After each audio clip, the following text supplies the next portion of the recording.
Count money, man. Stack riches. Try and told him I'm a beast bud. What's up, gang? Welcome back to another episode of the GRINDcast. Get ready. It's a new day. We have a young special guest in Anthony Recker in the house. What's up, Ant? What up, man? How are you? Good, man. Good to have you in the GRINDcast studio. Hey, I apologize out there if anybody's wondering why I got the glasses on right now. I got a black eye. For those of you that can see me on the screen, you don't want to look at this. And the lights, the glare of the lights mess my eyes up. So I gotta keep the glasses on right now.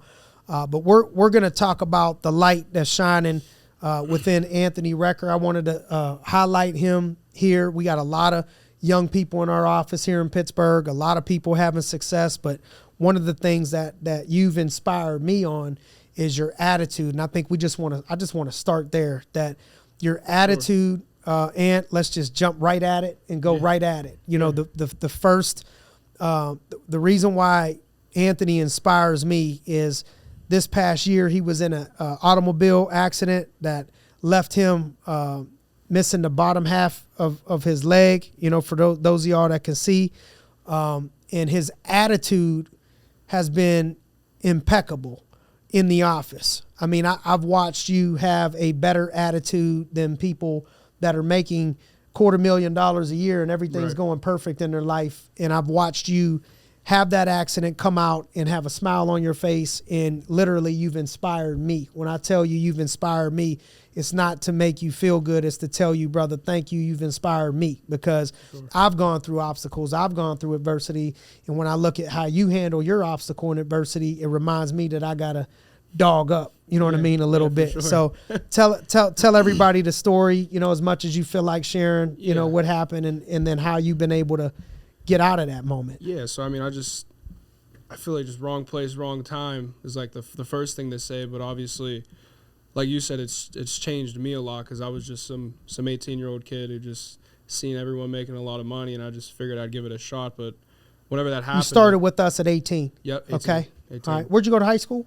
West Mifflin. Okay. West Mifflin. Yep. But like whenever that happened, I just, like, it was like forced adversity that like kind of changed a bunch of stuff, like in the mindset, because like the old me would have, like, I don't know, I guess just like. But you got in a car accident. Right. How long ago was this? Last May, on Friday the 13th. Friday the 13th. Yeah. Last May. Yep. So a little bit more than a year. Yeah, a little bit over a year ago. Okay. Right. So it's on a Friday. Yep.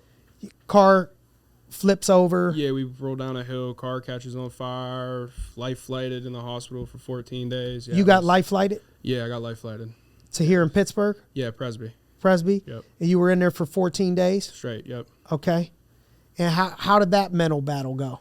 It was rough. Like, you know, you don't wake up that day and think that's what's going to happen. So yeah, oh no. Walk us through the low point to how you got yourself out of that hole. I mean, dude, there was a bunch of low points. I mean, just like waking up and seeing that, like, you don't, like, your life just changes. Like, there's stuff that'll change like over time, but like stuff like this, it just changed immediately, and you got to just, I guess, adapt to what you kind of have to deal with now. You got to deal with the cards that you're dealt with.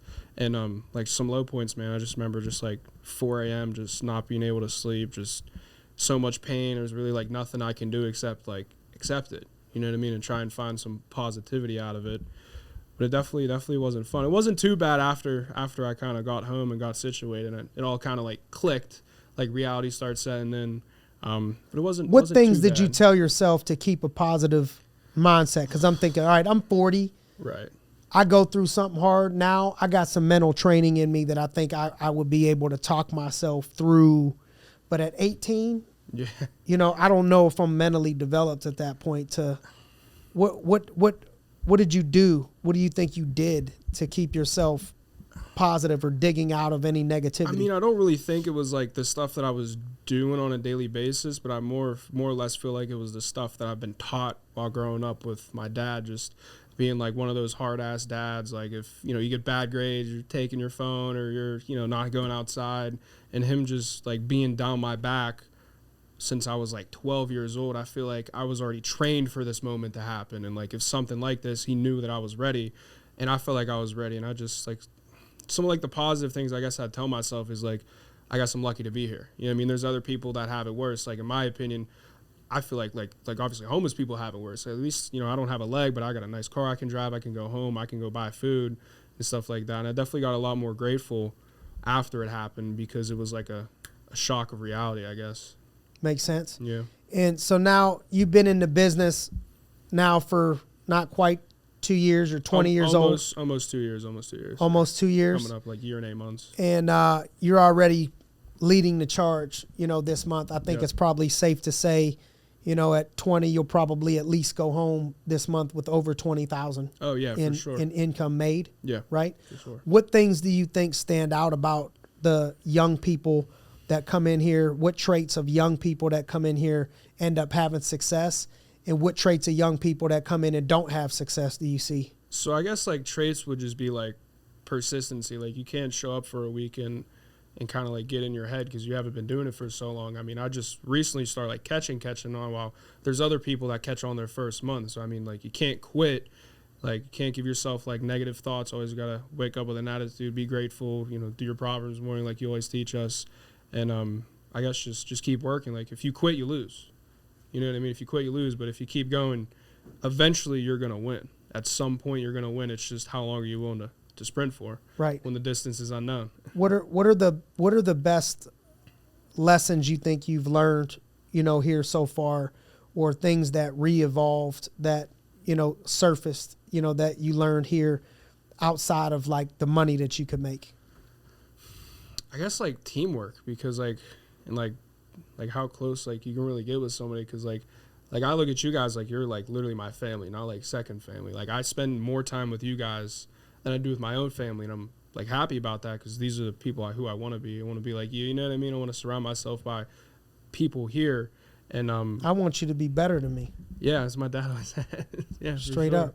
Yeah, I mean, you just learn a lot here, man. You learn how to treat your mind right, treat your body right. And I'm not like, if I wasn't here, I'm not sure if I would have taken it as well, like the accident, if I was at like a normal job, because I wouldn't have had anybody supporting me or telling me, hey, like you'll be okay, or like brightening my day and stuff like that, and just constantly drilling that positive energy into me on a daily basis. I don't think I'd be who I am or where I'm at today if it wasn't for the group of amazing people we got here. Who would you like to shout out, in the agency that sure. you've learned from, or some people that have helped you, and what did you learn from those people? I mean, Mike Maloney. I mean, he's High School Mike. High School Mike. He's a savage.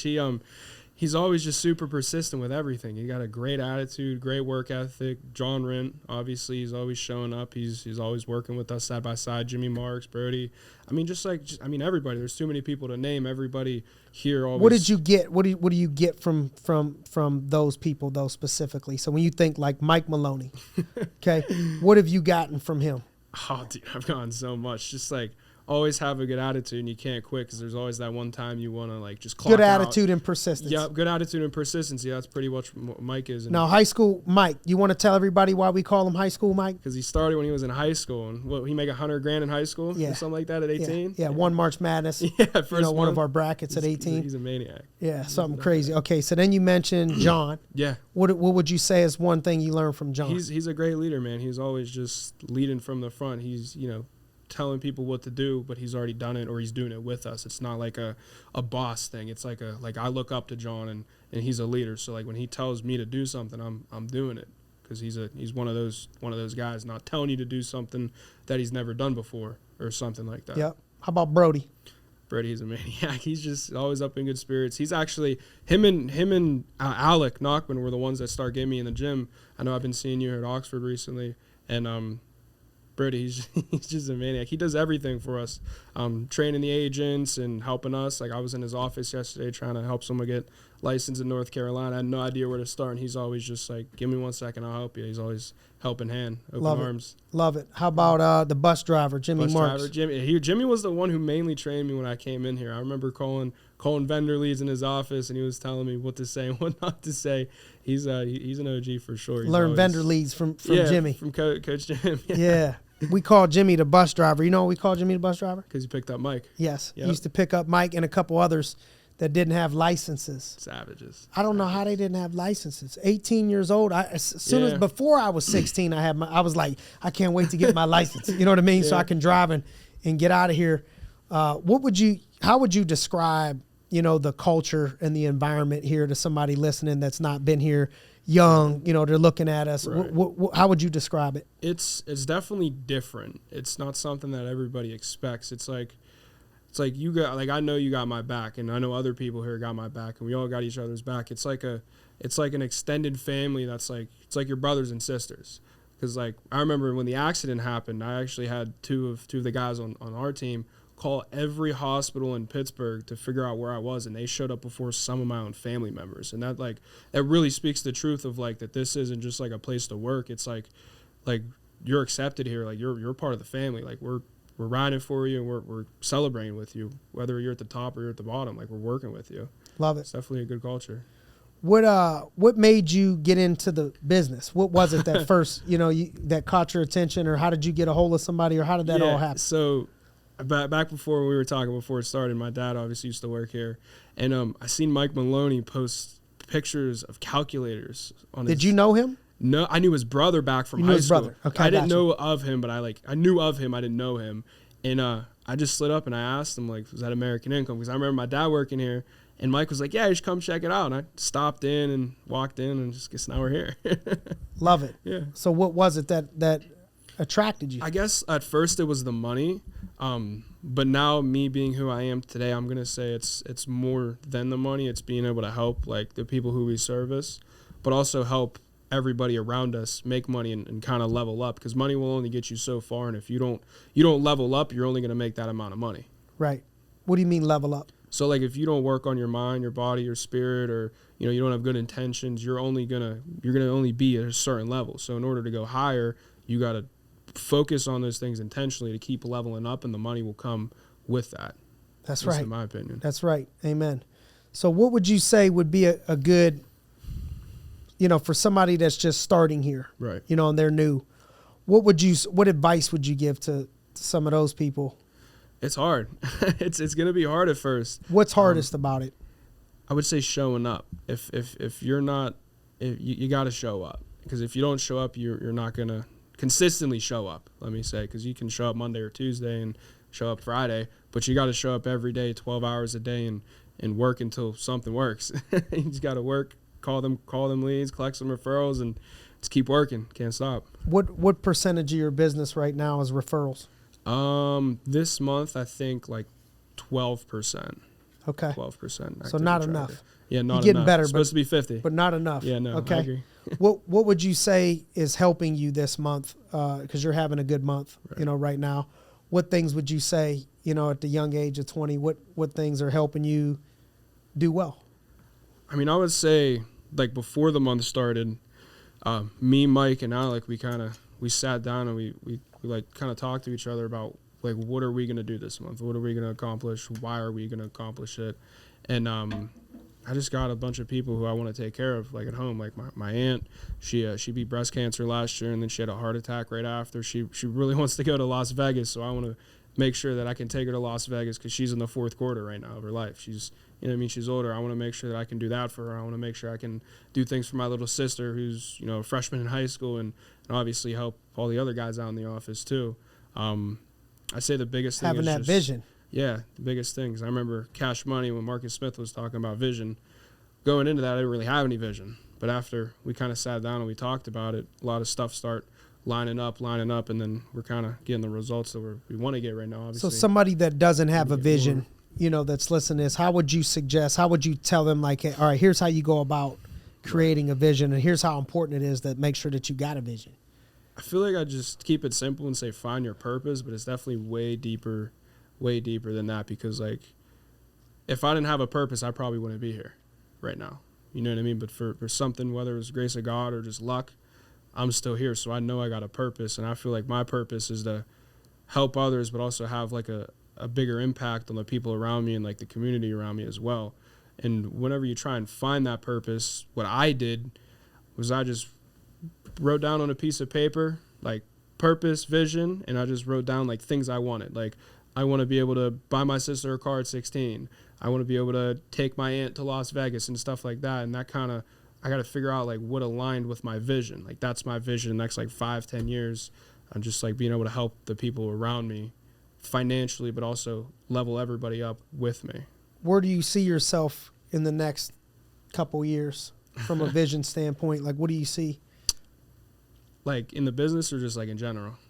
In general? Oh yeah, I'll definitely be an RGA, a couple MGAs, making some good money. Maybe like a farmhouse or something like that. I like living on a farmhouse. My mom, she had a ranch in Evans City. Okay. I don't know. So maybe a farmhouse? Yeah. Okay. Couple cars. A lot of land? A lot of land. Yeah. Okay. ATVs. How many like acres? That.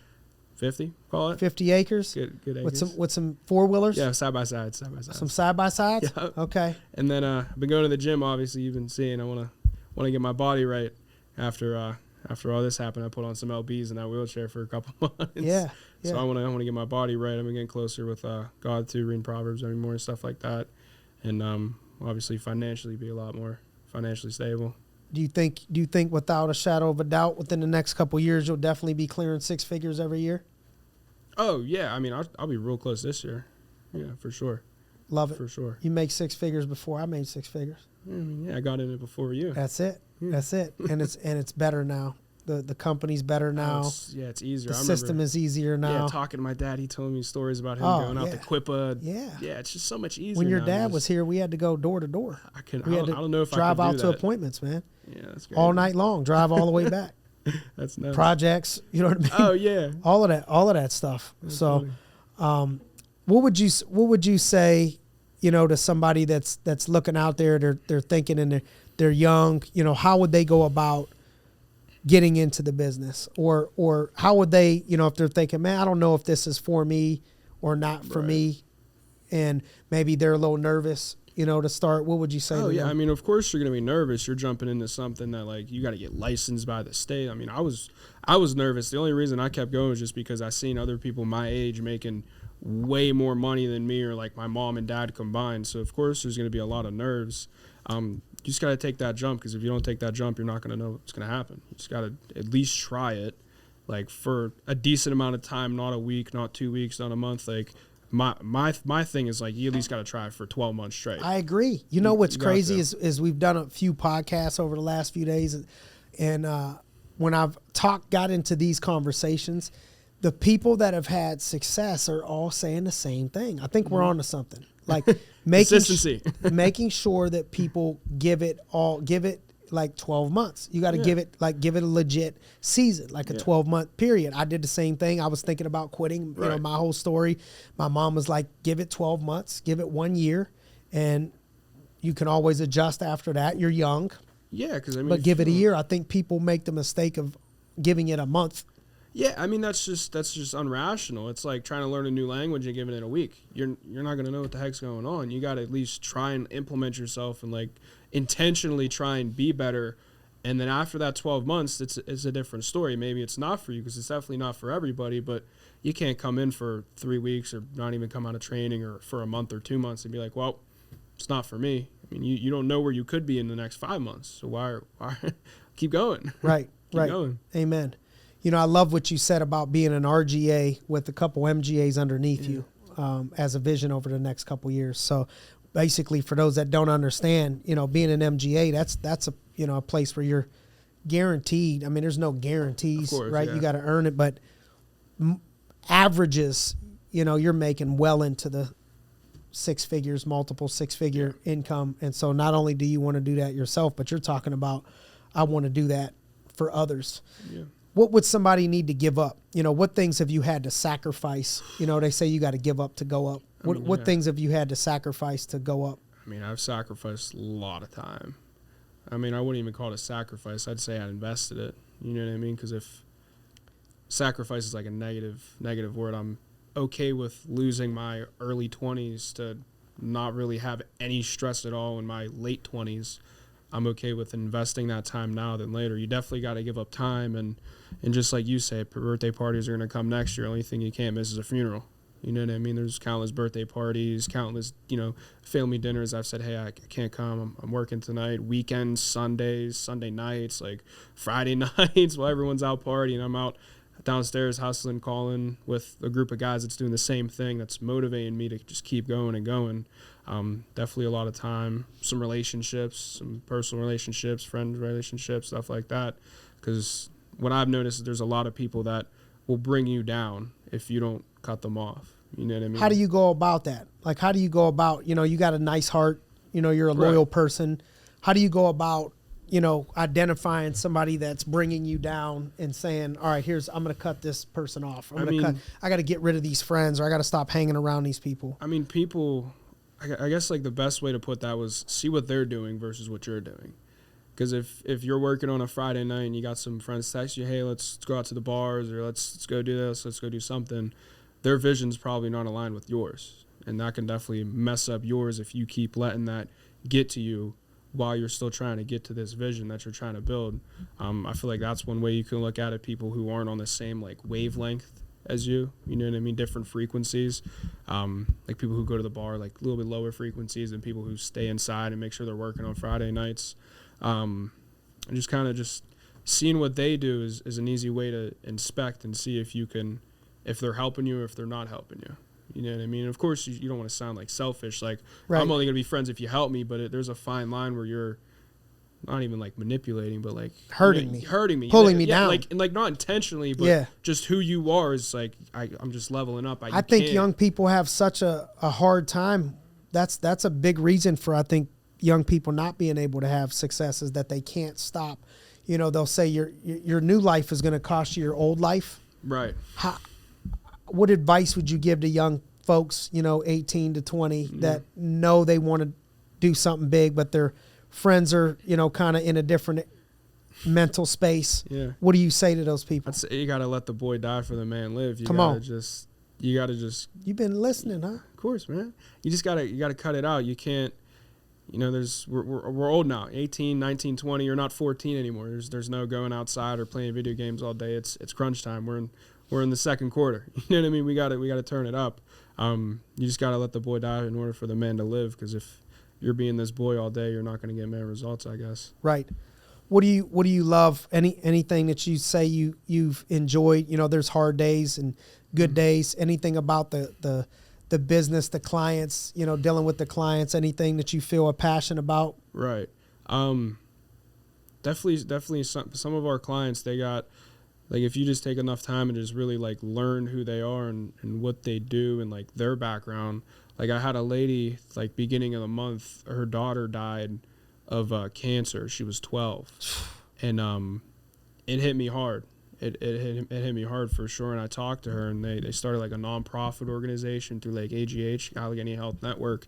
And I was just sitting here thinking to myself, it's this single mother with one daughter and one deceased 12-year-old daughter. Like a lot of people overlook that, and they just kind of look for, I guess you would call like the check, you know what I mean? The sale. Yep. But I sat there for like an hour and a half and talked to her after she bought, because it just speaks to me, because it's not like these people are just like they're people too, I guess. Like there's a lot of stuff that these people don't like tell other people, but they're going to tell the life insurance guy or girl. You know what I mean? And I feel like my point, I got to listen to that. You know what I mean? I got to talk to that person about it. I got to be friends with them. Hey, text you, good morning. Hope you have a great week. If you need anything, reach out, stuff like that. Clients for sure. And then obviously all the guys and girls that work here, it's just, like I said, it's just a family. I mean, it doesn't really get better. Like I get excited to wake up at 5 a.m. and hit the gym and come into work. Like I get excited. Like I wake up with like fire in my heart to get here and get to the office and work with all these amazing people on a daily basis. When we get done, let's talk about what we can do nice for that lady. Yeah. Let's think of what we could do for her. Okay. Something cool. Yeah. Or something like that. Before we get off, is there any questions you want to ask me? Anything live? I didn't tell you to plan anything. No, you didn't. Is there anything you think people listening, or anything yourself, anything you want to ask me while I'm sitting here? I mean, while we're on the topic of adversity, what would you say your biggest adversity was here? I think this year was my biggest adversity. Yeah. Yeah. I think that the challenge of being in a position where you have somebody paint you in a way that you're not, and you're not, and people in the building know you're not. Yeah. And get introduced to being guilty until proven innocent versus the opposite. And being in a position where, I'm have all these emotions, going on, and I can't share those. I can't just get on a microphone and start saying, hey, let me tell you the real story. Not everyone's going to understand that. Let me tell you what's really going on. It's like, nah, I got to sit back and just take a beating and, feel these feelings of it's not fair and, out of my control. I'm a person that's like, yo, if it's in my control, let's hit it head on. What can I do? But you can't control what somebody else says about you. And so I've had to sort through all these feelings of, man, do I get hateful? Do I get begrudging to people that I know that I've helped, to people that I know that I've been good to people that I know that, I've sat next to and I've had nothing but positivity that has gone from me to those people, do something so harmful, to me, and try to do something so hateful to me, but not allow hate to stir up in my heart, and to allow myself to still live life on a daily basis, on a weekly basis with love, even to the point where I'm praying for those same people that would do something to hurt me. And so I think, man, that the adversity that I've learned, when you're having moments where there's nobody else to who do you go to when you're stressed out, when you're nervous, if you're the rock, I got a wife at home, I got kids at home.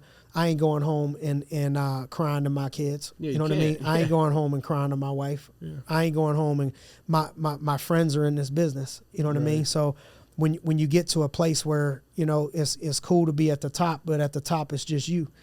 And so you look to the Lord, and like you were saying, that your dad and all the things, the way that you were grown up, the process of going through an injury where you lost your leg, all of a sudden you're like, man, I felt like I was already trained for this because all of my upbringing, all the things that I try to preach to you guys of mind, body, spirit, all those things is only in preparation for the inevitable, which is adversity. Mm-hmm. And I think the higher that you climb, the higher adversity sometimes, that comes to your life. And like you, I try to bring things in perspective of like, it could always be worse.